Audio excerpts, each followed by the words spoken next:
Donc on sort de notre premier cours. C'était pas vraiment un cours, c'était plutôt des gens qui nous ont parlé de ce qu'ils faisaient à Rome. Et du coup, on a découvert des choses auxquelles on s'attendait pas forcément. Par exemple? Le culture un peu autogestionnaire qu'il peut y avoir à Rome, moi ça m'a beaucoup surprise. Je pensais pas du tout qu'il y avait eu autant d'expériences, notamment de gestion. Ce qui m'a beaucoup marqué notamment, c'est les histoires de coopératives d'habitants, où en fait il y a une loi qui permet à des personnes d'investir un lieu. Donc ils ont un terme pour l'expliquer, je m'en souviens plus, d'investir un lieu et de le rénover, même à des fins personnelles. Ça m'a beaucoup marqué, et je pense que c'est vraiment un truc en France qu'on n'a pas.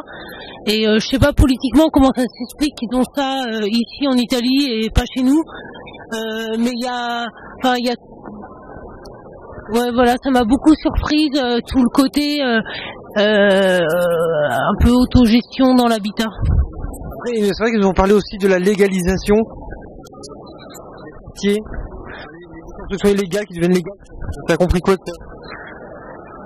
Je pense qu'il y a une volonté de mettre un peu, entre guillemets, c'est une volonté de mettre de l'ordre, parce que je pense qu'il y a eu des constats que l'habitat, il était complètement dispersé n'importe où. Ils voulaient rationaliser un peu les zones d'habitat.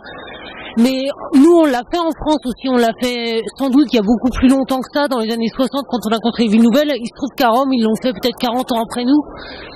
Il y a peut-être plus une culture on regarde pas trop les règles, on fait sans les règles, mais je pense que ça, c'est plutôt positif pour eux, en tout cas, parce que ça leur donne peut-être aussi plus de capacité à s'inventer leurs propres règles. Je sais pas trop. Voilà. Et enfin, on a parlé du budget participatif, on va peut-être les rejoindre, non? Ouais. J'ai pas trop compris. J'ai pas trop compris là comment il fonctionnait. Je sais pas. Non, là sur ce sujet, je suis curieuse d'en apprendre plus, mais ce qu'on a entendu aujourd'hui, ça m'a pas. J'en sais rien. Elle l'a pas vraiment expliqué en plus. C'est politique. Ouais, mais ça c'était peut-être le côté de son intervention qui était intéressante en fait, parce que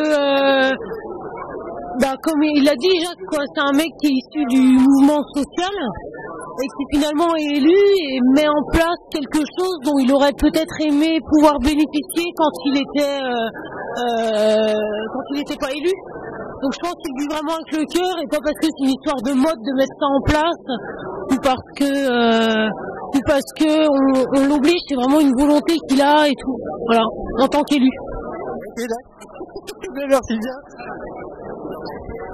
Tu prends un et une autre. Attends, Ça serait très bien.